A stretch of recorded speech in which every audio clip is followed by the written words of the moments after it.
I'm Jay. I'm Eraj. And this is Cheers and Tears.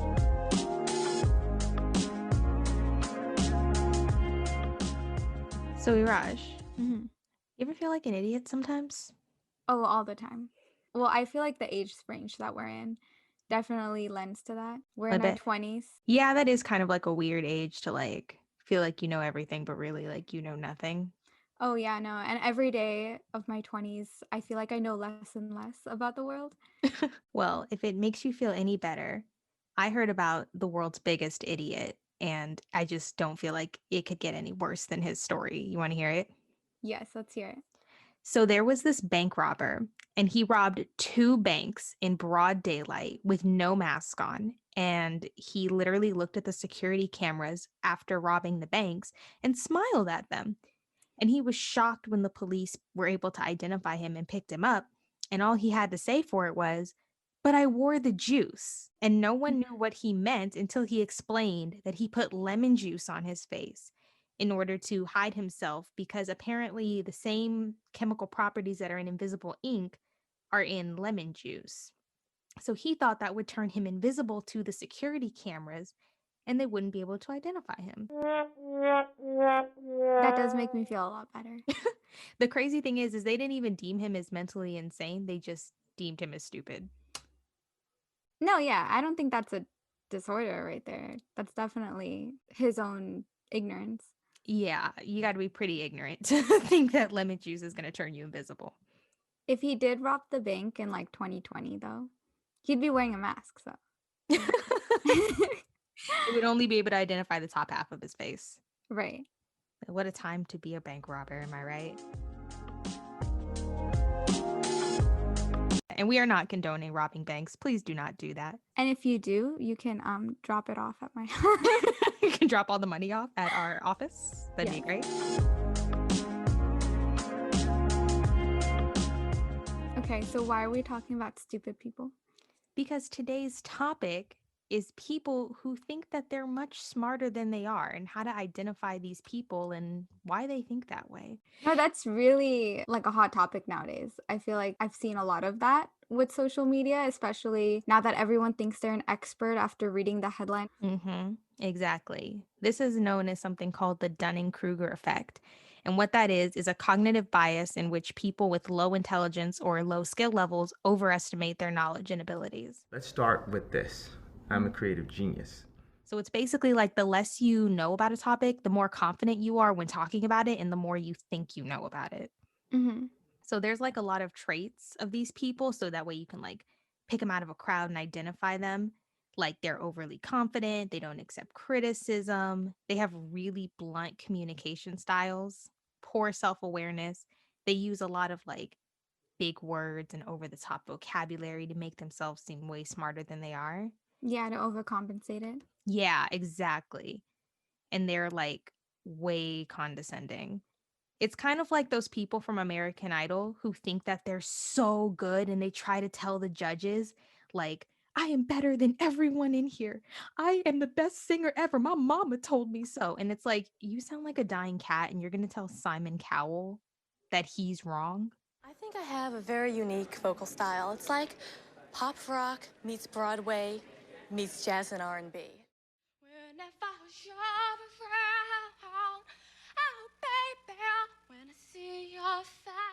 How do you think he did? Not too shabby. Honestly, one of the worst I've ever heard in my life. The worst? Yeah, honestly. Are you just saying that to get on my nerves, or are you totally serious? Those are the best people, though. Like, that's my favorite part about American Idol are those people. I'm not gonna lie, I only watch the auditions, but I'll be real. I went to an audition for America's Got Talent when I was 10. I did the whole audition process and I went and I did it. And it's crazy because I was in the room with people that were terrible, but made it onto the show. And the people who I was standing in line with who were really good, I didn't see them at all. I knew someone on that in line with me was on Broadway. Oh my God, that's amazing. Yeah, so they really do just pick and choose the people for those auditions. But it's crazy. Like, there's actually like a lot of instances where this happens, like your Twitter argument. Like people jump on the internet after reading a headline, They think they know everything. And then they just argue with like scientists or professionals about it on the internet as if they actually went to school for it. No, I think a really good example of that are flat earthers. Flat is probably the most probable. We cannot prove motion. Without motion, none of it works. And second, obviously being the major one, is that we can't detect curvature. The globe model is a little bit problematic. There's plenty of experiments that show the curvature of the Earth. Yes. And they did a story where a woman woke up in the middle of her surgery and her surgeon killed 2 people before her. And he had like a bunch of malpractice things about him. They finally put him in jail and took his license. And they had no idea. Like, this guy had no idea why he was in jail. And he was like, I'm the best surgeon in the state. They're like, dude, you killed 2 people and people keep waking up during your surgeries. That guy has some confidence. He had confidence and he had no idea what he was doing. And I'm sure like we've all like gone through it though. Like 88% of people believe that they're above average drivers, right? There's no way that's statistically possible that 88% people are above average drivers. Right, because the average is an average for a reason. Most people are average. Exactly. And so that number actually includes people over the age of I think 70 or 77 when they did the study. And it's like, Well, that's just not true. yeah, I'm like, I don't think that's true. It's funny because I asked my grandma, I was like, Grandma, how would you rate your driving? And she was like, above average. And I was like, okay, I was just asking for a friend. That's amazing. I love your field research. Thank you. Thank you. I wanted to be as accurate as possible. It actually is the opposite effect on smarter people or people with higher intelligence. Really? Yeah. So the way it affects smarter people is that they assume everyone knows as much as they do, but they also feel less intelligent because they understand that there's more to learn about their field of study. So, like, for example, a doctor has to keep doing training courses over time. You can't just graduate from med school and be like, okay, that's over. I never need to learn anything else. Like, you know that there's more to learn. So they understand that and they feel less confident than the people who think they know everything after taking one anatomy course, for example. Right. It's kind of like when you're climbing a mountain, and when you're at the bottom of the mountain, you feel like you're closer than you are because you can't see the rest of the trail. But then once you're closer to the top, then you see how much more is left. No, that's a really good example. And you know, the whole thing about it is that I still don't understand it. Because it's like, to me, I would feel like after taking one course, and maybe it's just me personally, I would want to know more. I wouldn't just assume I know everything. But I know that I've also like been in that situation where I think I know everything and I can argue with people, not professionals, but I could argue with somebody like who never read the article that I'm referring to, or somebody like on the same level as me. You know what I mean? Right. I think that's the difference between people who stay at the bottom versus people who want to keep going and improving themselves. Yeah, that's actually true. And one way that you can actually like avoid this theory and falling into it is that you need to actually continue learning and want to have a lot of self-improvement and do better. You got to be open to feedback. Understand that most people are actually average, not above average. And I don't know if you remember this from high school, the hierarchy of needs. It sounds familiar. So there's basically like 5 levels of needs that need to be met. The physiological needs, your safety needs, your love and belonging, your self-esteem, and your self-actualization. And all of those needs need to be met in order for you to really grasp and understand that you're probably in the average range. Because if you skip a step, especially esteem or love and belonging, then you kind of get to self-actualization, but you're a little too confident about it. You can actually avoid falling into this theory, but at the same time, I feel like it's really hard because I don't know about you, but when I feel really confident when I'm taking notes in college, I write really fast and my writing is sloppy. But I found myself doing that the more I researched this effect. So the more I was learning about it, the more confident I got. And I was like, yeah, I already know this. Yeah. And I would just keep writing. Right, because we watched a few videos on the Dunning-Kruger effect. We're now experts. Yeah. We are now experts on Dunning-Kruger. Literally, like my handwriting on my notes is like so bad, and it's like really funny because it's like I can tell where I got super confident and where I wasn't. But it's also funny because it's like I majored in screenwriting for people who don't know. And I feel like I don't know everything there is to know about screenwriting. And I understand that I don't know everything there is. And I'm not super confident in my ability when I'm talking to other professionals. You know what I mean? Right. No, it's definitely intimidating. When I was in high school, I drew a lot of Invader Zim cartoon characters. And I was like, man, I have a talent for drawing. Like, this is it. Like, I'm a great artist. And then I went to art school. I was exposed to all this amazing talent. Like, my teachers worked for Cartoon Network. And I was just like, oh no, I don't know as much art as I thought I did. And then you kind of go in like a downhill slope where you feel like you're really bad, but then throughout time, your confidence starts building up, but it's still never going to be as high as it was when you first started something. Exactly. It's so, you know how they say the less you know about something, the more confident you are about it, right? Right. Well, studies have shown that people who are, I'm going to use quote unquote, dumb are actually happier than people who are deemed as smarter. Oh, yeah, that makes sense. Like blissful ignorance. Ignorance is bliss, exactly.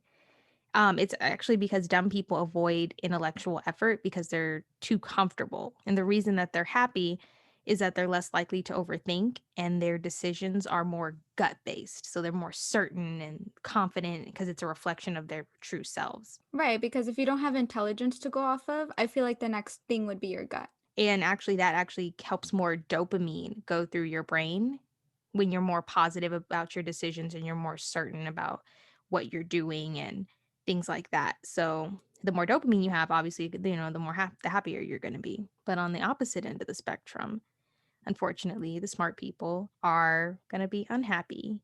Well, no wonder I'm so unhappy. I'm a genius. You're so brilliant. I'm so sorry. But it's mainly because your brain can't sustain happiness without consistent rewards. And I totally get that, especially from being in college. Like A's meant everything to me. Oh, Like yeah. I was not leaving college till I graduated with honors. So it was like everything. And then as soon as I didn't have college anymore after I graduated, it was like, wait, no, where's my consistent praise? Oh, and I was like really depressed for a long time. Yeah, no, I feel that because I grew up in a Indian household, right? So it was mainly based off of grades. Like that's how we tracked how good or how intelligent we are. And once I stopped getting grades, I was like, my A's, they mean nothing anymore. Like I based my whole life off of like a grading system. And once you graduate, you no longer have that grading system. So you don't really have a track to see if you're doing good or not. Exactly. They say the thirst for greatness haunts you. Ooh, I who think said that? that's so true. Some YouTube video that I watched. No. It wasn't a quote from anybody famous. It was just a YouTube video that I watched on why smart people are unhappy. It sounded really nice. It does. I mean, no, it doesn't sound nice, but it sounds nice, but it's Yeah. like really sad in reality. Right. But it's also because smart people are more goal oriented. So they're more prone to depression because they set such specific goals. And then, like, if you don't meet those goals, you're never happy because they were so specific. Right. But you could look at it in another way that constant need of improvement motivates us to learn.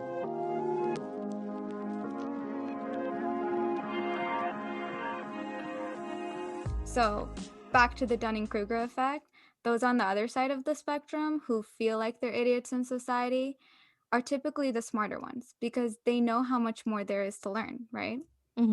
When Dunning and Kruger, the people who came up with this theory, when they were asking people to rate their own intelligence compared to the general public, those who ranked themselves lower or average were actually more knowledgeable.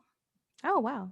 They tested it in so many different subjects too, like leadership and parenting and constructing arguments, and it was the same all around. Those who felt less confident in their abilities, or at least average in their abilities, actually were the ones that tend to do a lot better in that subject. Oh, dang.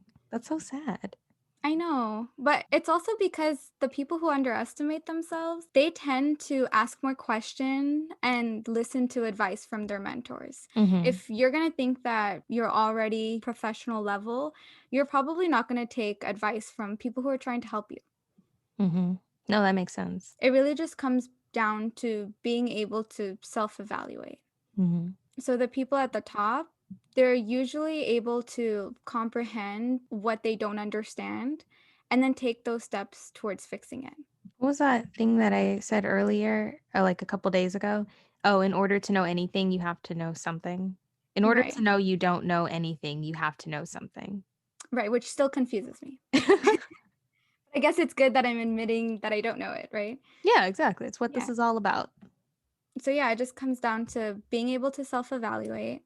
If you already think that you're the best, like no one ever was, then then in your head there will always be like no need to self-improve, right? Right. I wonder if the younger listeners are going to understand that reference. I'll put in like a little Pokemon clip.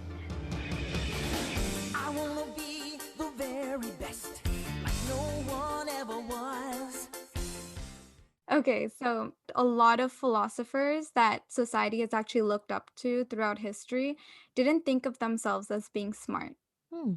Like Shakespeare himself even said, "A fool doth think he is wise, but the wise man knows himself to be a fool." Now, see, that sounds nice. Just the way Yeah, it no. rolls off the tongue. And another philosopher, Erasmus, in 1509, he had a book called In Praise of Folly, which is basically in praise of foolishness, right? Mm-hmm. He basically says that everyone's a fool, no matter how smart they are, even the author himself. Which is kind of comforting, knowing that he was able to make a masterpiece from his blunders instead of just ignoring them and pretending that he doesn't make mistakes. Mm-hmm. He turned it into something beautiful and saying that, no, everyone makes mistakes. I'm about to bust out into Hannah Montana song. I was just thinking that. I was like, I want it to be like, everybody has those days. Everybody knows what I'm talking about. Everybody gets that way. That's right. Everybody makes mistakes. I know. It was irresistible. And then another great painter named Peter Bruegel. In his painting, The Dutch Proverbs, he painted basically society acting like a fool. There are people throwing their money in the river, people falling off buildings, someone's biting a pillar. It's just like a painting of chaos. And in it, he says that everyone is deranged and ridiculous, which is my new rap name, by the way. Your new name. Deranged and ridiculous. You know how there's Childish Gambino? I want to be clinically deranged. Clinically deranged. Okay, that's your new rap name. Your new single is coming out when? Right after this. Actually, we're gonna tag it to the end of this podcast. Love it. So, like, this is all of us. He's basically holding up a mirror to society, being like, we're all unusual, and just because you're unusual doesn't mean you're unfit for society. It just means that you're part of it.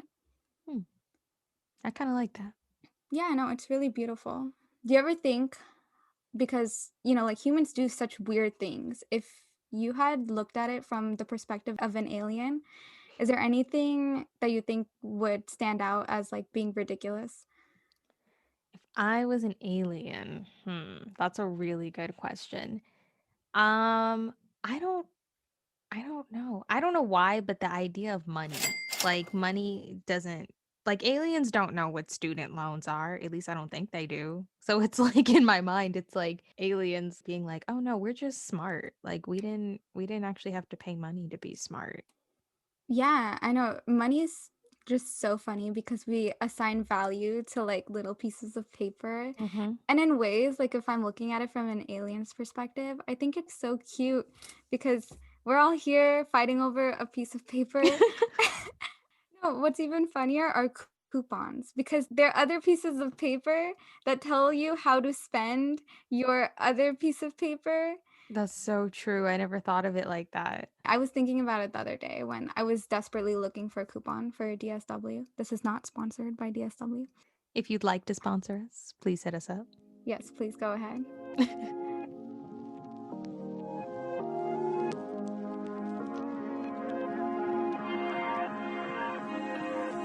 Well, now that we know we're fools, what's the point of learning? Well, I don't want this to come off as a reason to give up on improving. In fact, I want you guys to do the opposite. The main takeaway from this is that it's in human nature to be idiots. We're all idiots now, and we're probably going to be in the future. So don't let that embarrassment or failure hold you back, because everyone's been through embarrassment or failure before, and it's kind of inevitable at this point. Preach.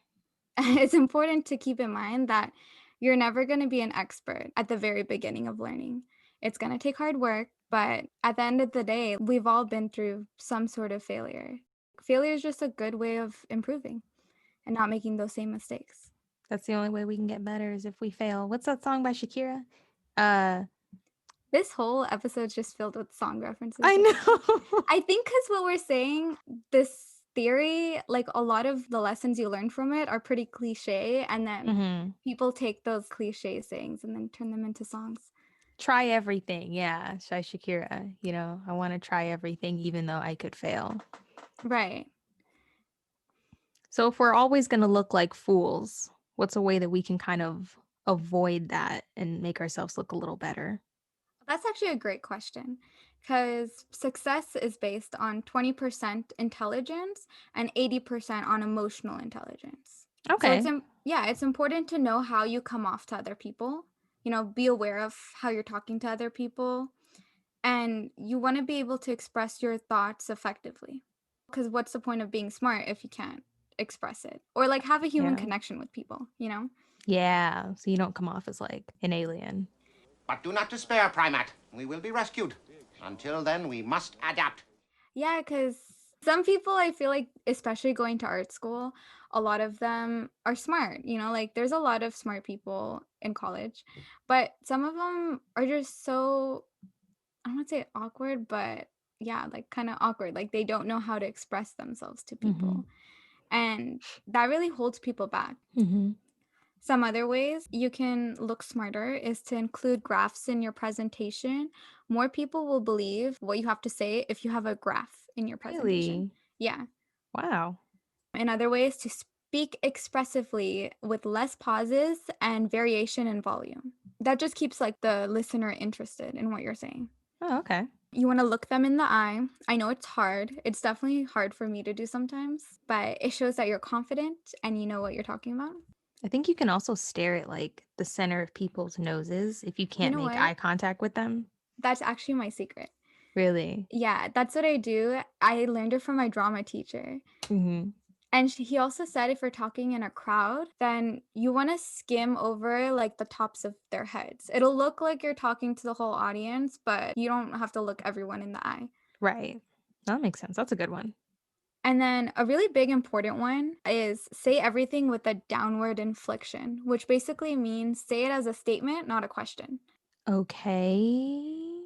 Exactly. That's an upward inflection. So a downward inflection would be instead of saying the apple is red, where it goes upward at the end, you say the apple is red. And period. Period. Yeah. I definitely realized by going to theater for so many years, I learned to pay attention to my inflection. But I realized in the beginning of us making this podcast, when I was editing myself speak, a lot of the times I would end on an upward inflection, even though it was a statement. So I've been trying to get better at that every time we record to make sure to end it as a statement. That's good. That's good. Honestly, I haven't even noticed. So you're doing a good job as we go on. Okay, good. I'm glad. This is the kind of affirmation I needed today. And then most importantly, have a good balance between being confident but not overly cocky. You want to know what you're talking about, get informed, but also don't shut yourself down. You're a smart person. You can do this. It's all about the balance. Exactly.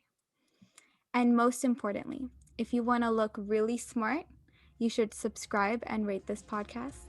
It's what all the smart people are doing. Okay, period. Every single one of them. Thank you for listening to this episode of Cheers and Tears. I'm Eraj. I'm Jay. Tune in next time for when we go over the election results of Homer Simpson versus SpongeBob SquarePants.